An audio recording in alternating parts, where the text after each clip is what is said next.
Hello, how are you? I've got the lovely Emi Looker here on a video interview with me. Um, Emi, it's really good to have you join me. I'm trying, as you know, I'm building a community around better health and wellness through Gaia's Riches. Our product, as you know, is focused on um, a holistic oral health kit based on 100% natural oral health care, and based on Ayurvedic principles, and to drive that collective conscious away from the chemical products that we so often see on our supermarket shelves, towards a more 100% natural oral healthcare kit. I had the pleasure of meeting you at when was it? It was about 2 weeks ago. 2 weeks ago, yeah, that's right. So we met at Jasmine Hemsley's talk on Ayurveda in the city of London. I believe you said you're from Bournemouth, so you made the trek down to London. Yeah. And we got to meet each other and understand a bit more about our interests. We're obviously very aligned in our businesses, and I thought it would be great to have you on board and learn more about what you do. So, without further ado, if you could kind of explain what you do, what your focus in health and wellness is, and we'd love to hear more about this. Great, thank you very much for having me here. It's a pleasure, and it's such a great idea. You're having of like spreading the idea, all this natural concept, and exactly what you said. Like we have some horrible stuff on the shelves in the supermarket, so we really need to bring up the awareness about health and natural products. I think especially like the health products, they're just really complicated. So my sector is more like food wise. So I'm a nutritionist and I run cooking workshops in Bournemouth.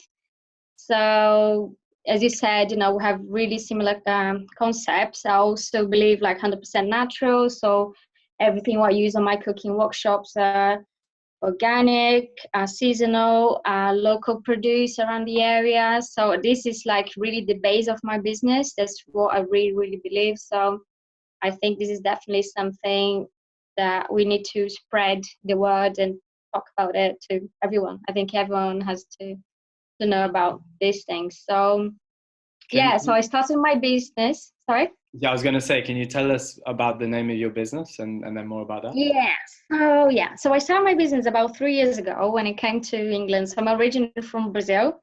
So I moved to Bournemouth about 2 years ago. And a year before I came here, I started my business, like slowly trying to build a concept. So my idea was to try to help and educate people about nutrition and sustainability.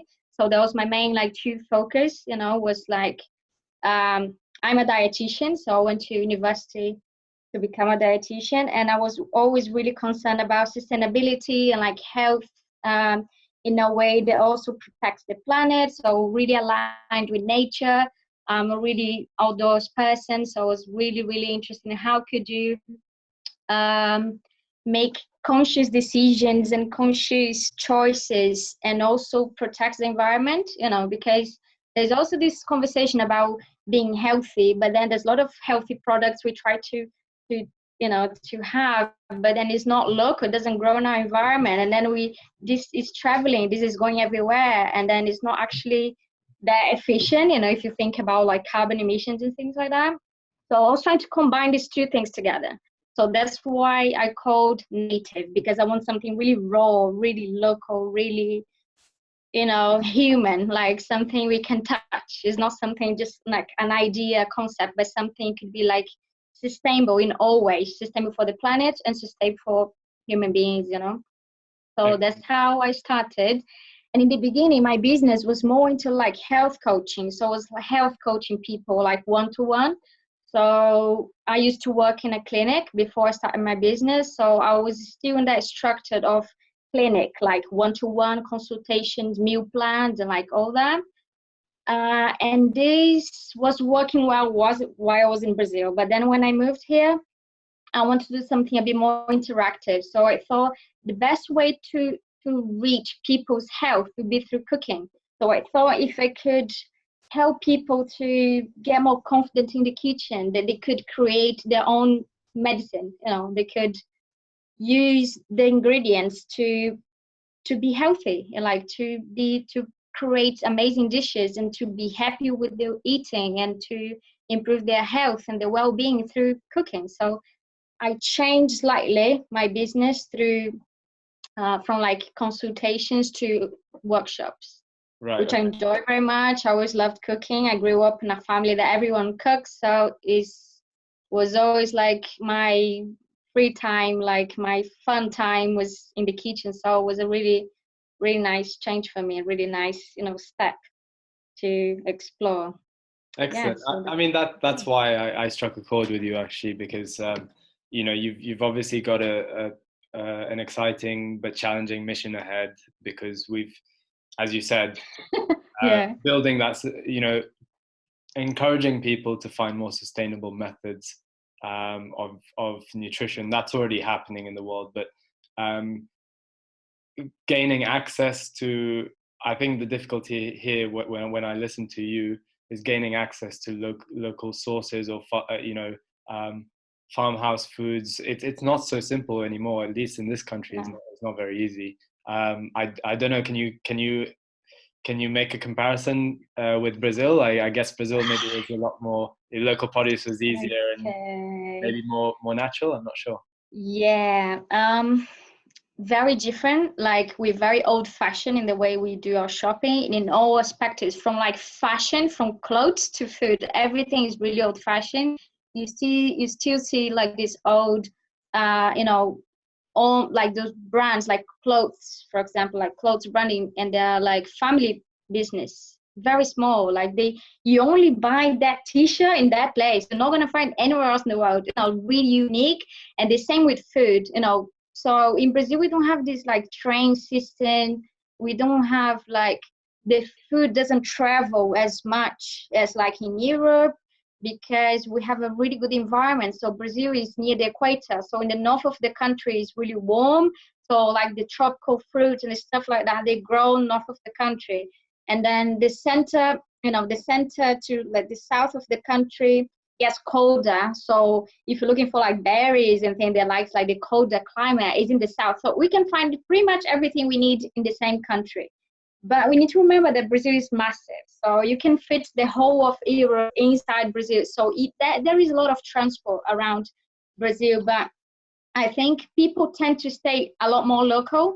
So I grew up in Rio, and the first time I tried blueberries, for example, like berries don't grow in Rio like that much because it's just too hot.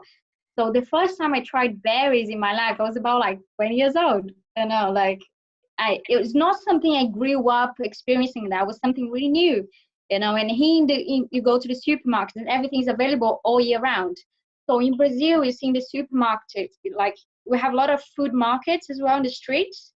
It's more common. So everyone knows their food market in their neighborhood, and everyone goes to this food market for shopping.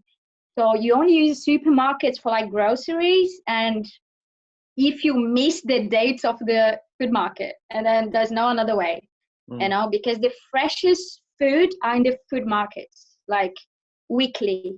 Every neighborhood, they have their own day of the week, and then goes around the area like that.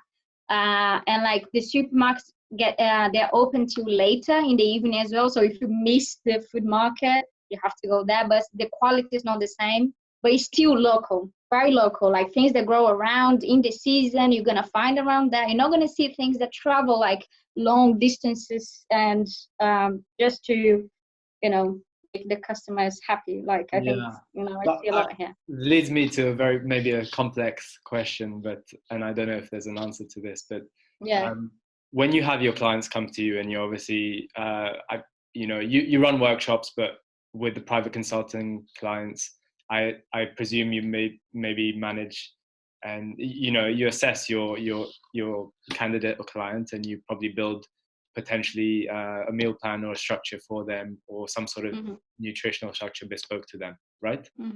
Yeah, So yeah. do you then advise in your local area, or do you give tips on where they should potentially buy their food from as well, or? Yeah, so now, nowadays I'm much more like local in my area, and I got to know my area very well. So if they need like tips and things about how to find products and what to buy and where to find, I give them like tips and ideas. If it's somewhere I don't know very well, I always go like a little research, or I teach them like the tools, how to select the best food. So if you're looking for like, you know, natural produce is natural, come from nature. Just look for something that grows in your area. Like what grows in your area, look for the seasons, look for the, go and meet your farmer, your local farmer. Go find the farmers around your area and go and talk to them, like physically. We don't do this anymore, but like if you really care about your food, you need to know where it's growing and like the methods they're using and things like that. So it's an effort. If you really want to step into healthy eating and healthy living, you need to consider all these things. So I have changed like my shopping completely, like the things I do in the way I do. So I encourage people to do the same, so just to explore the areas and get to know their farmers. But yeah, so each area is like really individual, and like I just encourage people to explore and to learn. If they have to buy like a produce, like groceries, I teach them how to read the labels. It's like, it sounds something really simple, but like most people don't know, like how when you read like a label, what does it mean and like what is in it, and then you see like the list of ingredients, like 1,000 ingredients. There's something wrong, guys. Come on, it can be natural. If there's like 100 ingredients in one tiny product, how can that be natural? It's not natural. That's So, really, I think that's really yeah. essential. People need to be learning that in schools these days. I really believe that. I don't know if there's an initiative already to do that, but I really believe in that, because we've lost touch with our nature in some ways, at least with the food that we eat. I'm also a little bit of a culprit with that, at least last few years before I had a bit of an awakening. It's just because you live in a busy city such as London, and you end up going to the, if you're really rushed, or I've just finished a client meeting, or if I've had dinner outside, I don't really think about it. If I need to rush and quickly make a meal, I'll go to a local express store, and I'll pick up something which won't naturally be ideal, but I'm a culprit for it as well. And you can, I've been, I like to go pick my own fruits and stuff from a local sort of farmers market. They have them sometimes in the boroughs in London, but it's rare and far apart, and it's not that, I don't find it as accessible as picking something that's processed on the shelf, which in a city built on consumerism and convenience, ultimately that's what's in front of your face, and that's what's a little bit worrying. Yeah, that's the other thing that I think influence the lifestyle in this country. What I notice is you guys work too much, like too many hours. Like it's just like, just work all day. You don't even have time to think about your choices. You get to such a level of stress and pressure and work that in like food and like your self-care is second, third, fourth place. First one is your job. You need to make money, you need to make a living, and then like people are just focused on that, and then think about what they put in their bodies, the products they're using to wash themselves, or the your fun times is like below. It's just not important. So that's the thing. You need time even to research, where's my food market, where's my local food market. You need to research, you need time to do that. So I think there's a lot of time management as well, and priorities, what's important. So myself and my husband, we took like a month researching all the food, like the food we already buy, and how could we improve, and where could you find it, and how could you make it possible. Because one thing it is, there's a lot of food markets that I like and it's really nice, but it's not accessible for me.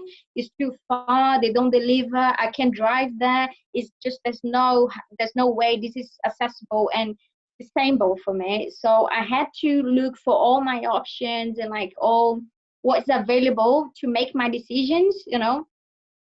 So it takes time and we don't have time. That's the reality. But that was something like I did once. I took 4 weeks maybe, but it lasts 2 years. I don't need to make the decisions again, you know. So it's priorities. I think it's all about priorities. We really need to believe. It's not just about, oh, this is cool, this is trendy, this is nice, you know, I really want to do that, I want to be happy. But is it your priority? Like, is that what you really want it? If you really want it, you can do it. So I I think agree. that's, Yeah, yeah. I that's think what happened. there's a famous quote which says, again, I can't remember who it who it's from, but it's a value has a value only if it's valued. So it's that Yeah, principle about completely. Yeah, it's that principle yeah, about what do you value, and I think yeah. you're right. There's you come from Brazil. I grew up in Kenya. There's some similarities there in the way people Mm-hmm. value their life, which I think the West should learn from a lot. Yeah. There's a balance to be struck between East and West, or some of the country, some of the warmer climates, or countries that have natural foods, and there's a bit more of an emphasis on quality of life. Um, Mm-hmm. there needs to be some balance struck between the two, because we seem to be on one side of the spectrum here as a whole, and the other side of the spectrum there, and that would be the ideal, really. But um, Yeah. one other thing, thanks for sharing your thoughts. I mean, we won't go into too much depth on this. I wanted to just Yeah, put can I it. just say one thing when you said that? One step, like one thing that it comes to my mind every time I think about priorities and things about this country is lunchtime. Lunchtime in England is like a sandwich in front of the computer, or you people walking and eating, or driving and eating. Like there's no break, you know. There's no like sitting down meal. In Brazil, could be chaos, you know, everything happening, but people take an hour for lunch, no matter what. If you're working on a Sunday, if you're working on a holiday, it doesn't matter. Our lunch is sacred. But There's no discussion. that's There's brilliant, no because discussion, you yeah, know. Yeah. and I'm guilty for that as well. That's brilliant, because Yeah. you're It's good. what you're saying is that it ties into what you're saying before. It's self-love. It's putting yourself first. You knowing that your mind needs a rest, your body needs a rest, and the fact of just simply sitting down and valuing the food you've got in front of you, and Mm-hmm. experiencing that in the moment, Yeah. rather than multitasking while you're eating and not really valuing your body's need for digesting it properly as well. And then, Mm-hmm. yeah, I you've won me over there, 100%. Yeah, it's so clear for me. It's in front of my face. You know, this is something, if I need to point one thing, like what I observe people in this country doing is don't value lunchtime. Because if you don't value lunchtime, you don't value cooking. Because why are you going to cook if you're going to eat a sandwich in front of the computer? And then when you come home for dinner, it's too late. And then you don't want to cook again. So you need to prioritize yourself, to put yourself first, and to think about, I'm going to research for the best food I can get, and I'm going to cook. I'm going to make something out of this. Because one thing is like finding the best food. The other thing is finding the best time to cook the best food, you know. So it's, Yeah, yeah, priorities, and you that know, and kind of it's, ties down yeah. slightly into some of what was discussed the evening we met. And you're researching very much into Ayurveda. I come from an Eastern background. I'm aware of Ayurveda. I've built a product kit based on Ayurvedic principles, but it's still an education for me. I'm kind of reconnecting back to my roots, some Mm-hmm. would say. But I wanted to ask you, really. So you know, one thing that was mentioned on that evening was that based on our body types as well, according to Ayurveda, there are specific times that you should put certain foods in your body, and vice versa. Certain timings are very important. Equally, there are, even simply drinking water, the temperature of the water, in winter times, we shouldn't be having very cold water either, putting into our bodies. You should Mm-hmm. move towards more lukewarm temperature to appeal to our body type, during that Yeah. climate. So Mm-hmm. so there's an education part there, but we're moving into a little bit more now Ayurveda, and I wanted to ask you how you found out about Ayurveda, and secondly, if you can develop on that question, how you integrate Ayurveda into your native nutrition business today. Okay, so my whole thing with nutrition is started with a personal problem. So I had a lot of issues with like eating disorders when I was really young. I was dieting when I was about 10 years old. I was so concerned about my body image, about society, what people think about me and things like that. So I started dieting when I was a child. Everyone was playing and like doing fun stuff. I was worried about my body, which is ridiculous. Nowadays I see like that, but like at that time I thought, no, I have to do that. And I was never overweight. That's the other interesting thing.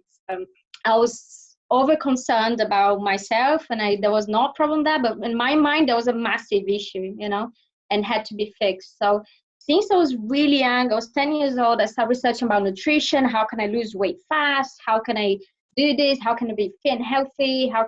But like healthy, not in a way like feeling healthy, like looking fit, So for me, being healthy was like, yeah, I don't care. Like salads, okay, I'm going to lose weight, I'm going to eat it. But not because I was looking to be super healthy, just because I want to look good. That was it. It was all about like having the perfect body. So that was what I was 10 years after. old is really young to be doing that. Yeah. So young, but like I had like a lot of influences in my family. Like people comment things like, I'm from a country that our body shape is a lot more curvy.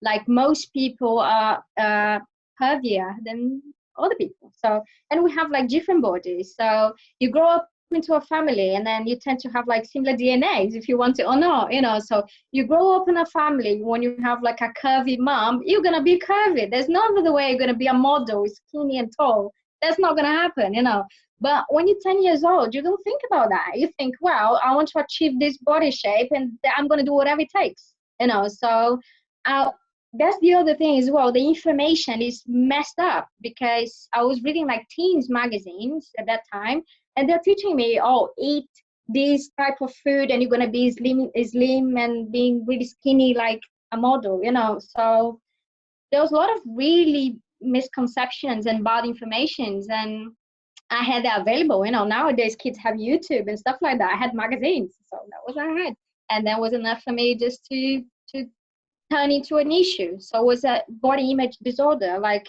eating disorder. So I was fasting for long times. I wasn't eating very well, or I was overeating. So I was like doing all these things. So from very young age, I was dieting.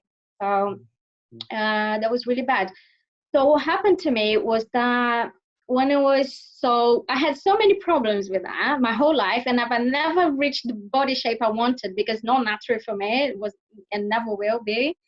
That I thought, well, the only way to fix my problem is I'm going to be a dietitian, and then I'm going to learn everything about nutrition. I'm going to be an expert, and I'm going to fix my problem, So I was thinking about myself, really. And I thought, well, if I can help myself, I can help others. So that's going to be like a mutual beneficial thing.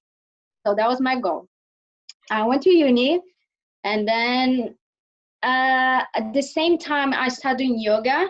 There's a lot of pressure in uni. Like when you in Brazil, you need to do a really difficult exam to enter uni. And then I had to like calm my mind, be focused, and I started doing a lot of yoga. So everything happened at the same time. So with yoga came Ayurveda, and by the time I was vegetarian, so a lot of things like came together. But my first experience with Ayurveda was really confusing. I couldn't really get into it. It was like too many different names and different spices I didn't have available in Brazil. Like ghee, like what's that? Never heard about that. It wasn't familiar, So I found it really difficult, like to try to incorporate the recipes because like the name of the spices I couldn't find anywhere. In Brazil, it's not like in London, like in England, that you go to an Indian shop and you buy your stuff. In Brazil, we don't have like an Indian shop. We don't have like these like things, like very multicultural. We have our stuff, The country is big enough, we don't really incorporate, like, unless you go like to Chinatown, like something like that, like really exotic, that's how we see things, it's still back in the day, so it's our thing. So you don't find, for example, curry powder. You don't find that. Still nowadays, you don't find like curry powder in the supermarket, like things like that. Nowadays, like people are getting a little bit more concerned, and then you find like turmeric roots or like ginger roots and things like that. This is slowly being incorporated because the market is asking for that, as well as the berries, like as well as the, I don't know, maca powder, like, you know, super healthy shops. They have like these things, but like back like 15 years ago, we didn't have any of that. Like really old fashioned, you know, way. Very local, as I said, everything is like very local, very traditional. So I'm going to, yeah, being a vegetarian, doing yoga, and like, of course, Ayurveda came, and then it wasn't very clear, couldn't really understand, and like, I let that pass, you know. I like, oh, okay, that's just really cool, but it's not for me. It's too difficult. I don't want to go too deep into it because it's too difficult. So 10 years later, after going through like 1,000,000,000 diets, so then I tried everything. I was a vegetarian for like 10 years, and I was like vegan vegetarian for like 5 years. And then I wasn't losing any weight. And then I tried like low carb, ketogenic, everything you can think. And then I was incorporating meat again in my diet, trying to lose weight. Not that I want to eat meat, but that was the only way. Well, I eat it, you know.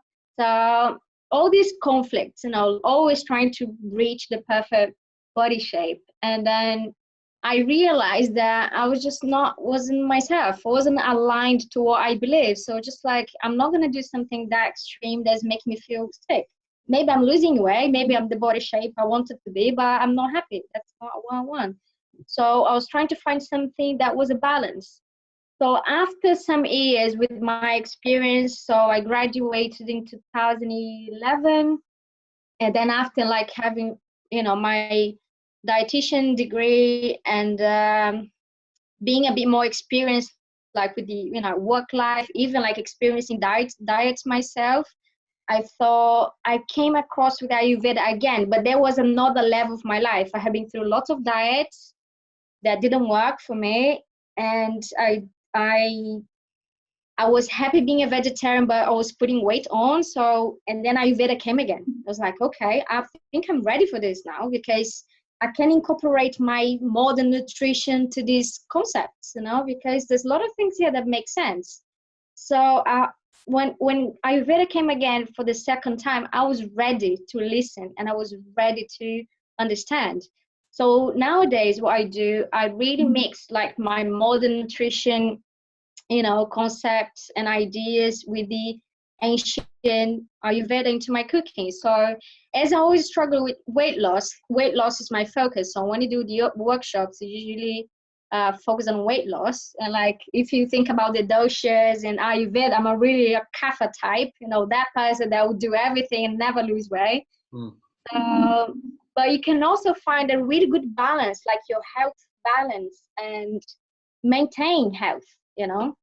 So that was the things I found into Ayurveda, and that's the things I bring into my cooking, is like, how do you specifically, like, I think our society, and especially the UK, has a massive kapha imbalance in general. You know, you see like lots of people are overweight, people struggle, people are like really slow, or like they're just sluggish, like all these issues. So I thought if I bring that into the cooking, it will benefit lots of people. And that's the thing I struggle with anyway. So that's how I have been mixing things, which has been really interesting. And yeah, it's been like a journey of rediscovering all this modern nutrition, incorporating some modern foods that wasn't available in India 5,000 years ago into these Ayurveda concepts. So for example, I would use quinoa instead of lots of rice, you know, or use like coconut oil or things that wasn't that, you know, used back then. So yeah, that's pretty much. Interesting. So some of these workshops, you're kind of giving us a brief understanding as to the Ayurvedic influence into cooking as well, then, right? Into your cooking as well, and how people, at least in the UK, can apply these principles to their everyday recipes and everyday food as well, right? Out of curiosity, when is, just for the public, whoever does watch this video, when is your next workshop? So we're organizing something for the end of this month. So at the moment we're doing like retreats. So we get like all the professionals and we go some parts of Dorset where we are now. So there's something we're organizing for the Purbacks, is in that area around here in Dorset. So there is an established date yet, probably in the end of this month in November. We're doing some more in January as well. So at the moment, things are really like established into those retreats, but I have plans to make my workshops available online. So have like a platform with like classes, like lessons, and anyone from anywhere around the country can join. So this is a plan for the near future. Yeah, for now it's like more local around here. Yeah. Okay. And okay, so I'm going to put you on the spot here. I have. What would you say is a sort of native natural sort of let's put it this way, a native natural sort of recipe or really simple food that I can incorporate into my busy schedule in the winter. I have trouble. I belong in the sun, so I've always grown up in the sun. I love the sun. My energy levels are ridiculous in the sun, and in the winter, you know, my circulation could improve. You know, I tend to be the opposite in the winter. What would you say is, if you could advise me on one specific simple food that I can incorporate into my everyday sort of. Yeah, I think one of the first things I start to incorporate in my diet that I think can benefit anyone is tea, like ginger tea, like lemon ginger tea, or yeah, like something that would make you feel warm and is easy, you know. So you see like lemon ginger tea bags. So you don't need tea bag for that. You can just slice fresh ginger. So that's when I call native. That's what I mean. Some like the root, the thing that comes from nature. So when I say native, it's something as raw as possible. So of course, like a tea bag will make things easier. If you're traveling or doing something, it's handy. Why not? Not problem. But if you're at home, you know, you boil the water, you slice the ginger, you cut a slice of lemon, and that's it. That's lemon ginger tea, and that's gonna make you warm and feel good about yourself. So the way I bring my cooking is like really simple, basic ingredients. And like I think with the Ayurveda now, I'm incorporating a lot more spices than I used to, and that's what, you know, so interesting, because you see like so many spices that relate to our digestion and how can you improve digestion, and then you digest your food better, you lose excess weight, and you have more energy, and like everything benefits. You know, you have like your brain have more clarity, so everything works better in your life, and then I think it makes you happier as well. You know, eating well and feeling well by yourself makes you feel good in general. Yeah, I agree. So And that's what I recommend to you. and that's thanks for that. That's Ayurveda in essence. Really, it's a holistic system of well-being. Really, Yeah. so whatever you put into your body will reflect out. You know, with your energy system, you know, it potentially has the power to align your chakra system internally. It has the um, you know, it has the ability to improve your skin, everything really. And then, you know, it's the concept of being aware and more conscious of the products you're using, which is then leads towards more of what I do with Guys Riches, with the oral health kit. On that, actually, I wanted to revisit something we discussed at the event, and we obviously connected quite quickly. And you know, I was telling you about the products, and what took me by surprise was you said, so yeah, I grew up in Brazil, and you know what, you said some of your ancestors didn't really have access to more of the modern methods of teeth cleaning and oral health care, but they have fantastic teeth, and they were all using natural products, or you know, whole food derived products. So can you just share a little bit more about what you were discussing then? Because it was, Yeah. the synchronicity was phenomenal, you know, and that just blew my mind, and it Yeah. made me, Right. you know, it made me realize the value of what I'm bringing as well. So it was really, Yeah. you know, And I like the way you like watching people smile. I say, oh, good smile, good smile. Like you just like your eyes are just like into I don't know if nice. it's I don't know if it's a Yeah. blessing or curse anymore now. Yeah. It's the first thing I look at now, and I'm so heavily involved in this. And the first thing I look Yeah. at someone is their smile. So Yeah, amazing. You know, I love this topic, and I'm so proud of my history.